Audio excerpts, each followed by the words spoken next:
Solidarisch an der Seite der Menschen in der Ukraine gegen die militärischen Operationen der russischen Regierung. Es sind nicht die Anführer der kriegsführenden Nationen, die mit ihrem Leben für diesen Krieg bezahlen werden. Es ist die ganz normale Bevölkerung, die ersten und letzten Opfer aller Kriege. Wir stehen auf gegen die Luft- und Bodenoperationen, die Putin am Donnerstag in Gang gesetzt hat und die eine weitere blutige Eskalation in der Ukraine befürchten lassen.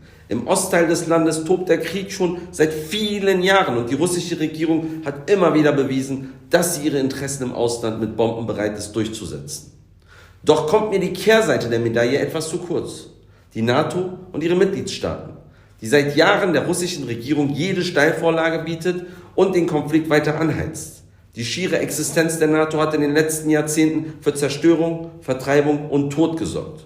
Die jetzt hohe moralische Maßstäbe an Russland anlegen, haben geschwiegen oder sogar zugestimmt bei der NATO-Bombardierung Jugoslawiens. Sie hatten keine Schwierigkeiten mit einem Jahrzehnte andauernden Krieg in Afghanistan. Viele Mitgliedstaaten sind unter dem erfundenen US-Vorwand von Massenvernichtungswaffen in den Irak einmarschiert. All das sind Kriege, die Hunderttausende Todesopfer gefordert haben.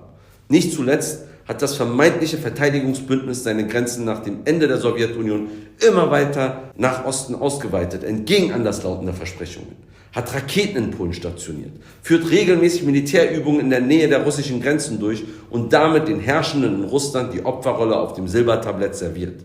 Ich sage es ganz deutlich: Die deutsche Bundesregierung, die Europäische Union und die NATO haben den Konflikt über Jahre hinweg verschärft und stehen in der Verantwortung, jetzt zu Deeskalation und Frieden beizutragen. In Neukölln leben mehrere tausend Menschen mit ukrainischer und russischer Migrationsgeschichte. Sie fürchten um ihre Familien, um ihre Freunde, um ihre Heimat.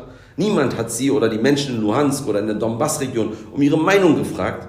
Im Theater der Imperialisten aus Moskau, Washington und Brüssel müssen sie als Opfer herhalten. Deshalb fordere ich ein sofortiges Ende der russischen Militärschläge. Ich fordere die Aufnahme von Geflüchteten aus den Kriegsgebieten in Berlin und Deutschland. Ich fordere einen Rückzug der NATO aus Osteuropa, ein Ende aller Rüstungsexporte aus Deutschland. Stoppt den Krieg in der Ukraine!